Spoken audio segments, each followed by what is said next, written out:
Flow Local here. I want to give a shout out to my sponsor, 2G. Check out his channel, Keep It a Buck with 2G.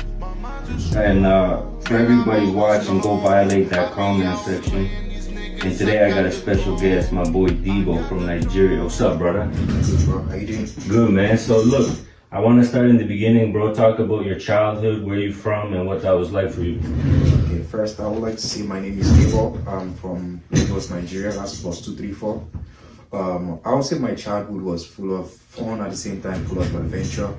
At the same time, I also say it's kind of a bit of a hustle anyway, and that's how the world is also here, left and right. I'm from a family of I'm with 3 boys in my family, so I happen to be the second boy.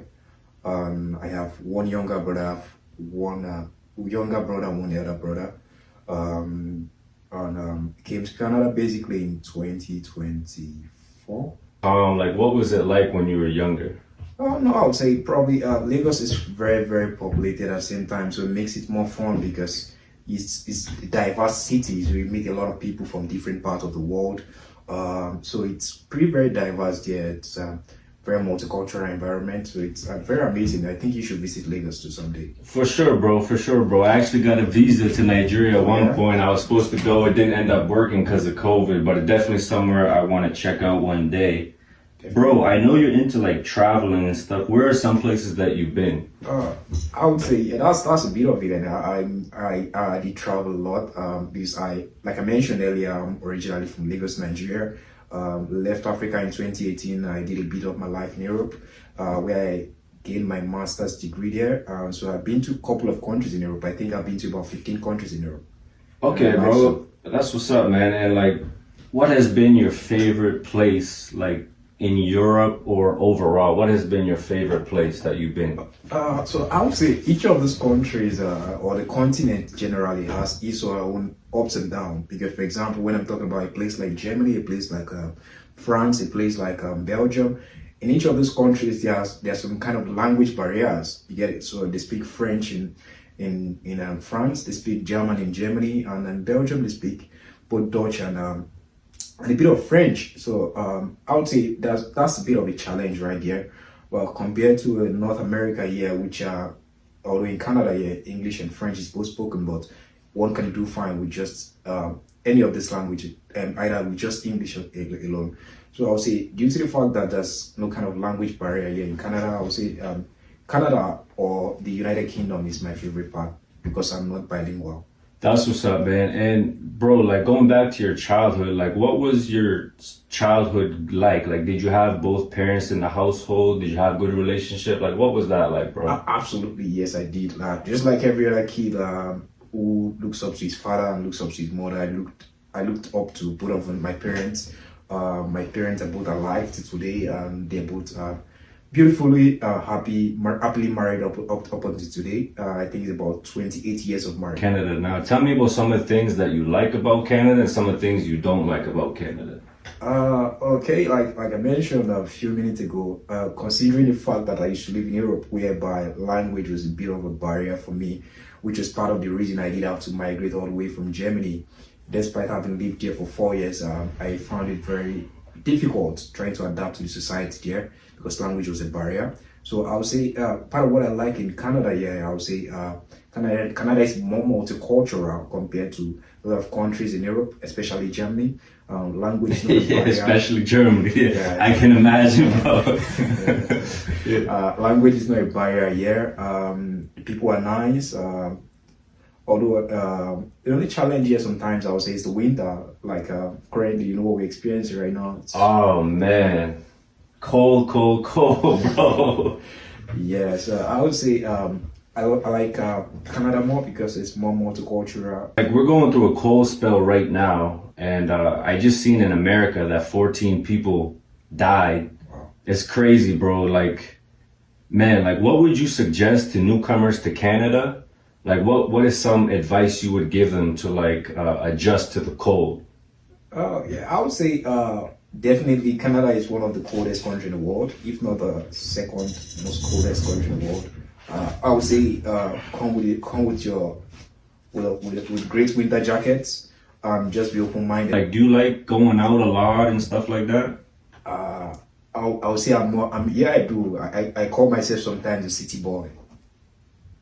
Bro, what's the nightclub scene like in Nigeria? Like specifically, like where you're from? Like what's it like out there? Obviously, it beats much more. I would say it beats much more bigger compared to what we have here in this our city, what we call in Moncton, New Brunswick. We have amazing clubs here, massive clubs. The city never sleeps. One of the major difference between the nightlife in my home city and Canada basically is the clubs here, they close around 2 a.m. But trust me, my city, they party till 8 a.m. So which makes it very, very fun.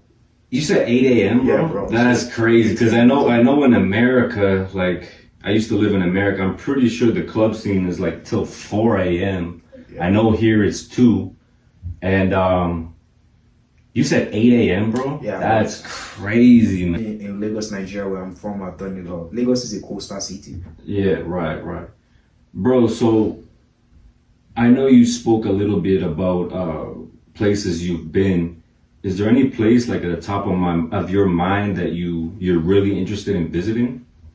Currently, I would say I would like to visit the Caribbean, specifically Jamaica. Yes. That's my next destination. Yes, for sure, brother. Man, I've been to the Bahamas one time, like when I was younger.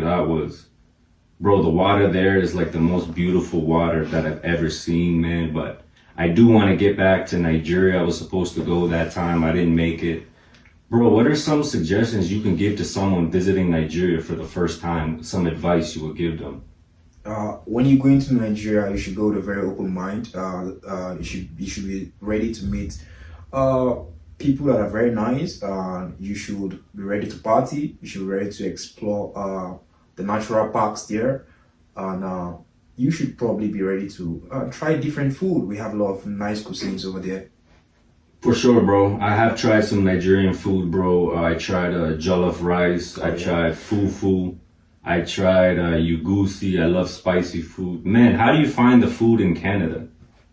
Yeah, so that's a bit of a difference too, because Canadian meals are not so spicy compared to what I eat back home in Lagos, Nigeria. So it's also amazing too, because you have to be open to learn, open to different cultures too. So in as much as I would say the Canadian meals are not so spicy, like I might have liked it, but I've been here for a while now, so I think I like it too. To give a shout out to the king of Afrobeat, which is Fela Anikulapo-Kuti. He was the one who pioneered the whole movement, the whole Afrobeat movement. So Nigeria is basically the hub of Afrobeat currently, not just because of the population, but definitely because of this history I just mentioned. Because Fela, which is the pioneer of Afrobeat, is from Nigeria. We have great artists like Burna Boy, Davido, Wizkid, Two-Face Idibia, and D'banj. So definitely Nigeria is actually the hub of Afrobeats, definitely. For sure, man. Afrobeats is really taking off now, bro. Especially like Burna Boy, he's doing crazy numbers, bro. Thames is from Nigeria. Is she single, bro? Like, do you know? Because I read something somewhere where like she's still single. Like after all these years, she's still waiting to find that special man. Do you know if she's still single, bro? I would say some of these artists don't like to put their relationship life over the internet, so it's not easy to predict that. But you can give it a shot. Who knows? Yeah, bro. I would love to meet Thames or go to a concert, bro. I'm a big fan of Thames. Bro, so talk to me a little bit about what you got going on right now, currently. Okay, so I just got done from college. I did study IT business analysis at the community college at New Brunswick Community College. So I'm currently I would say job hunting. At the same time, I'm also working on some personal projects which has to do with like project management, which I work remotely back in my own country, but I work remotely here from Canada.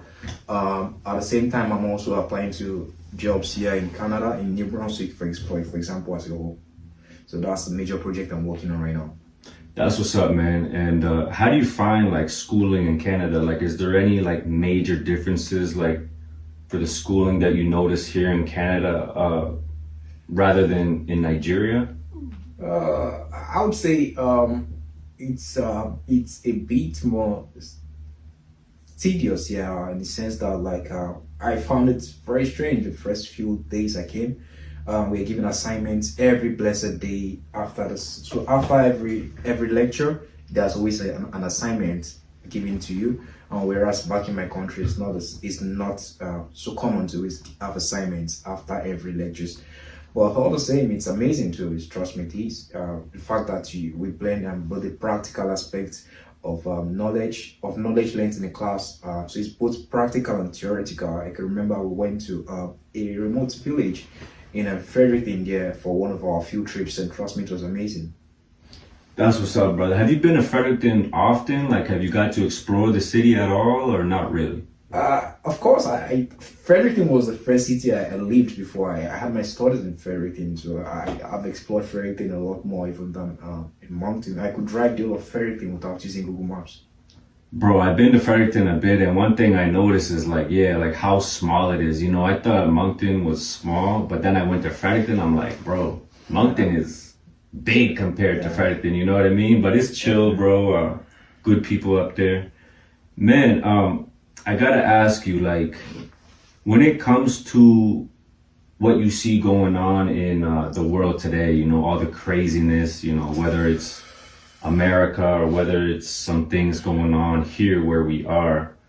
Can you talk a little bit about how to stay focused on your own lane and how to stay positive with all this craziness going on in the world? First, I will say the world is full of challenges. There's a saying, there cannot be eternal peace in the world until they said death is the final destination. One can get eternal peace. Although me, I don't believe in that. I believe you could actually have peace here on earth even before death. I would say basically it's just about keeping your head up, being focused, and keep pushing. You just have to be hardworking. Anything you're doing, and always believe in yourself. Anything you're doing, that's definitely gonna be your day, so long you're being consistent. 100%, bro. And you know, that's one thing I always appreciated about you. We haven't known each other for that long, but I've got to know you a little bit. And one thing I can say, bro, is you're a genuine dude. You care about people. And that's something I always appreciated about you, bro. Appreciate you. And yeah, for sure, man. And so talk to me a little bit about, bro, Moncton specifically. You know, the crime kind of has gone up in the city. And as a newcomer to Moncton, do you feel safe here? Or how do you feel being in Moncton in 2026? I'll say coming from where I'm from, which is Lagos, Nigeria, it's very much populous. It's more bigger, more people. Lagos has a population of over like 40 million people, which I guess is the population of Canada. 40 million, bro? Yeah, that's what crazy. So like to me, Moncton is just like a very small. I understand the insecurities in some part of it, but I don't really look at it as a challenge. Instead, I just look at it as something that I just look at the beauty of any environment. I don't really focus on the challenge, because even in challenges, I try to just create and focus on how to bring positivity out of negativities. 100%, bro. Yo, I gotta ask, man, because you know, as I was saying, the Nigerian population is growing, so I'm hearing a lot more dialogue and stuff, you know, language that I'm not used to. Bro, what does like how far? When someone says how far, what does that mean, bro? Oh, how far means what's up, man? How you doing? Yeah, that's what I thought, bro. And like I know the response is adeo. That's correct, bro. Is it do I have to say ade or is it adeo? What's the proper way to respond, like for a local Nigerian? What's the proper way, bro? Oh yeah, so ideal is just like it's like an exclamation. So you could actually ideal is fine. So when you say ideal, you just take it a bit far. Yeah, right. Hey man, so is there any other like things you want to cover just before we sign off out of here, bro? You want to promote your socials, what you got going on currently? Absolutely, yeah. So I am on Instagram. My username is Abameda. So that's I got that name from the king of Afrobeats, Fela Nicola Pokuti influenced that name. So that's my username on Instagram, and that's my username on TikTok and every other platforms on social media. Like I mentioned earlier, just focusing on 2026. The year is just getting started, and I look forward to the best this year. And that's it. And I got different projects going on, which everything can be captured off my Instagram and other social media platforms. Deebo, I appreciate your time, brother. I appreciate you for this interview.